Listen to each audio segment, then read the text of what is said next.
안녕하십니까. 맨눈으로 세상의 흐름을 읽어드리는 와이타임 정세 분석의 추부길입니다. 우크라이나군의 대반격으로 러시아군이 점령했던 지역에서 잇따라 퇴각하는 등 이 수세에 몰리니까 이 블라디미르 푸틴 대통령이 부분적 동원령을 내리면서 이 러시아가 발칵 뒤집혔습니다. 푸틴은 21일 시행한 이 대국민 연설을 통해서 서방이 러시아의 핵 위협을 가한다. 그러면서 러시아의 통합성이 위협을 받으면 우리는 분명히 러시아와 국민을 보호하기 위해 모든 수단을 동원할 것이다 그랬습니다. 그러면서 현재 예비역 상태에 있는 사람들이 소집될 것이고 우선 군에 근무했고 특정 전공과 상하는 경험을 가진 사람들이 대상이 되는 부분 동원령을 내린다라고 선언했습니다. 러시아에서 동원령이 내려진 것은 2차 세계대전 이후에 처음입니다. 30만 명이 이르는 예비군 동원령이 내려진 이후에 러시아는 그야말로 혼돈 상태에 빠졌습니다. 뉴욕타임스는 미국 시간으로 21일 수백 명의 시위대가 모스크바의 올드 아르바트 거리에 모였고 이들은 푸틴을 전쟁터로 보내라, 우리 젊은이들을 살려달라고 외쳤다 이렇게 전했습니다. 그러면서 노보시비르스크에서 벌어진 시위에서는 나는 푸틴을 위해 죽고 싶지 않다 그러면서 항의하는 시민을 경찰이 체포했다 이렇게 보도를 했습니다. 뉴욕타임스는 이어서 경찰 활동을 감시하는 인권감시단체인 오비드 인포에 따르면 38개 도시에서 벌어진 시위로 인해서 최소 1252명이 구금됐다 그러면서 푸틴이 선언한 전시동원령으로 인해 가지고 이 러시아인들에게 있어서 전쟁은 이제 모두에게 해당되는 일이 되었다라고 전했습니다. 이번 전시동원령이 비록 부분이긴 하지만 이 러시아인들 모두에게 큰 충격으로 다가왔다는 의미입니다. 뉴욕타임스는 또 부분 동원령에 반대하는 청원이 21일 하루에만 30만 명이 넘어섰다 그러면서 한 여론조사에서는 이 푸틴의 전시 동원령에 대해서 절반 이상이 강력한 반대의 뜻을 표명했다라고 밝혔습니다.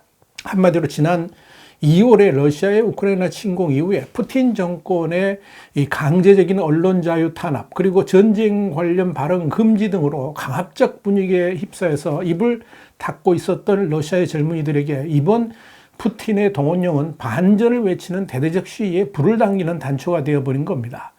러시아에서의 반전 시위는 이제 온라인으로도 번져가고 있습니다. 수감 중인 러시아의 반체 지도자 알렉사이 나발리는 이 변호인들이 녹화하고 배포한 비디오 메시지를 통해서 푸틴은 불장난을 하고 있다 그러면서 이 범죄적인 전쟁이 더욱 심화되고 있고 푸틴이 가능한 한 많은 사람을 여기에 끌어들이려고 한다는 사실이 분명해졌다라고 강조했습니다. 그러면서 시민들에게 항의에 나설 것을 촉구를 했습니다.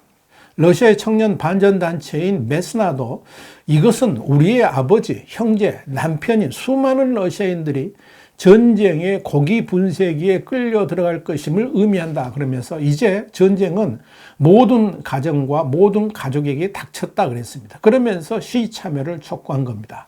이 단체는 이어서 푸틴을 위해 죽을 필요는 없다 그러면서 이 당국에게 당신은 아무 의미도 목적도 없는 총알바지일 뿐이다 이렇게 주장했습니다.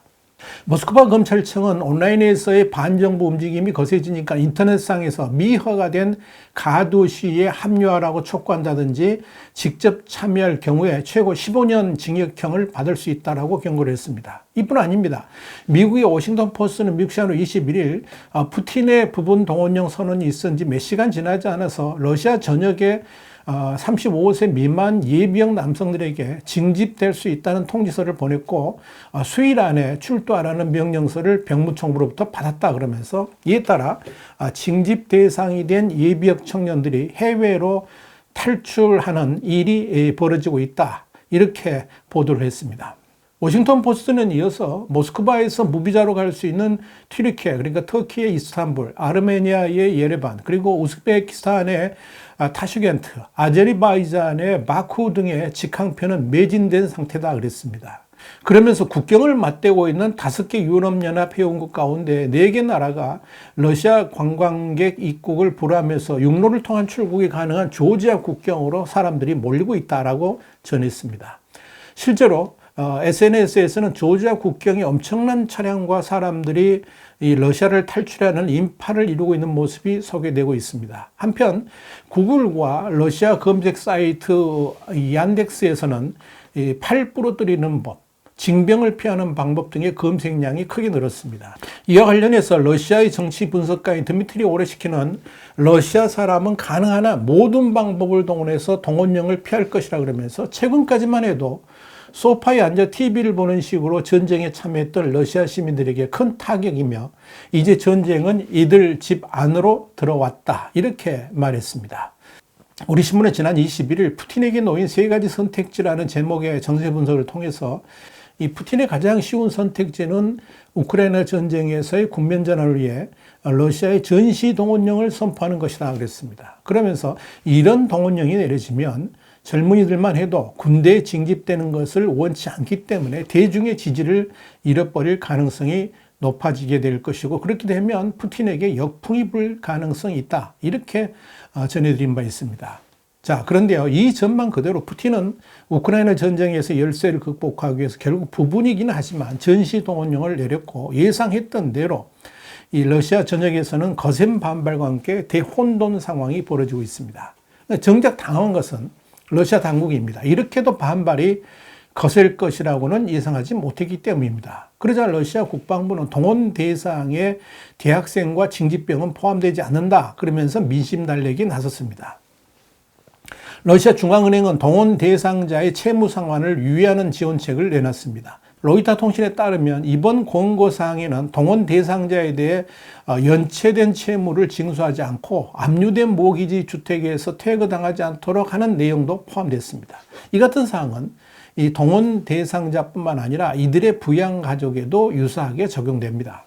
또한 세르게이 쇼이구 러시아 국방장관은 이번 동원령의 징집병은 해당되지 않는다라고 발표했습니다만은 이건 이미 해외로 투입돼서는 안 되는 징집병들이 우크라이나 전쟁에 파견돼 가지고 엄청난 사상자를 낸 바가 있기 때문에 그런 일시적 변명으로 이 러시아 젊은이들의 반발을 달랠 수 있을지는 미지수입니다. 당황한 러시아의 꼼수는 또 있습니다. 러시아인들이 엄청난 반발을 하게 되니까 이 크렘린의 드미트리 페스코프 대변인이 이날 러시아 정부가 곧 전역자 대상 동원령에서 면제되는 그룹을 발표할 것이다. 이렇게 발표를 했습니다. 푸틴 대통령이 200만 명 예비군 자원에서 일부만 동원된다라 그러면서 부분 징집을 강조를 했는데 이 러시아인들의 반발이 거세지니까 6시간 지나지 않아서 대변인 입에서는 누가 빠질 수 있는지의 부분 면제로 초점이 바뀐 겁니다. 마치 모두가 새 징집에 응해야 되는데 그중 일부는 면제될 수 있다. 뭐 이런 뉘앙스를 풍기면서 분위기 전환에 나선 겁니다. 그러나 이 푸틴이나 쇼이구 발언에 많은 허점이 있는 것으로 지적됩니다. 부분 동원령에 관한 법령이 이 장관 말과 같이 동원 소집 상한선이 명시되어 있는 것도 아니고요. 학생이나 신병이 예고된다고 추정하기도 어렵기 때문에 그렇습니다. 그래서 전쟁이 일어나기 전에도 입대를 회피하기 위한 뇌물이 성행했지만 앞으로는 더 흔해질 것이다. 이렇게 가디언은 내다본 겁니다. 이렇게 러시아 전역에서의 엄청난 반발을 뚫고 강제로 예비역 30여만 명을 동원한다고 했을 때 과연 러시아는 지금의 전쟁 국면을 전환할 수 있을까요? 타스통신은 21일 러시아가 우크라이나 특별군사작전에 동원할 예비군들을 러시아군이 점령한 우크라이나 영토 통제 임무에 주로 투입할 계획이라고 보도를 했습니다. 꼭 통제 임무에 투입된다니까 뭐 별것도 아닌 일이 가는 것 같죠. 근데 이와 관련해 가지고 러시아 국방부는 훈련을 마친 예비군들이 우크라이나 남부 헤르손주, 자포리자주 같은 현재 러시아군이 점령하고 있는 지역을 통제하는 임무를 주로 수행한다라고 설명을 했습니다. 자, 문제는 우크라이나 전쟁에 러시아군이 30만 명을 추가로 투입한다고 해서 과연 전세를 뒤집을 수 있느냐? 그런데 뒤집기가 그렇게 쉽지 않다는 데 있습니다. 지난 2월 24일 우크라이나를 침공할 때를 좀 우리가 되돌아가 본다 그러면 20만 명의 러시아군이 세계 2위의 군사대국이 엄청난 화력까지 갖췄기 때문에 당연히 일주일 안에 전쟁이 끝날 것이라고 예상을 했었죠. 그런데 결국 어떻게 됐습니까? 그들의 예상과는 전혀 다르게 흘러가고 있지 않습니까? 오히려 지금의 전쟁 국면은 우크라이나에게 유리하게 돌아가고 있습니다. 자, 그렇다면 왜 이런 일이 벌어진 것일까를 생각해 봐야 됩니다. 이유는 간단합니다. 지금의 러시아군 체계로는 또 30만 명을 투입한다가 해도 전세를 뒤집기는 힘들 겁니다. 우선 예비역이긴 하지만 전장에 투입된 그들에게 반드시 승리해만 하는 그런 사명감도 없을 뿐더러 전장에 투입된 그들의 목표는 전쟁에서 이기는 것이 아니고 살아남는 것이 주된 목표가 될 겁니다. 또한 전투력이 얼마나 강할지도 의문입니다. 그런 예비역들을 통해서 승리를 노린다는 것 자체가 어불성설입니다. 여기에 푸틴은 무기는 충분하다고 장담을 했습니다만 그런 허세포를 믿을 사람은 별로 없을 겁니다. 그렇게 무기가 충분했더라면 동부 전투에서 그렇게 허망하게 밀려나지는 않았을 것이기 때문에 그렇습니다. 그렇다고 푸틴이 엄포를 놓은 것 같이 핵무기를 쓸 수 있을까요?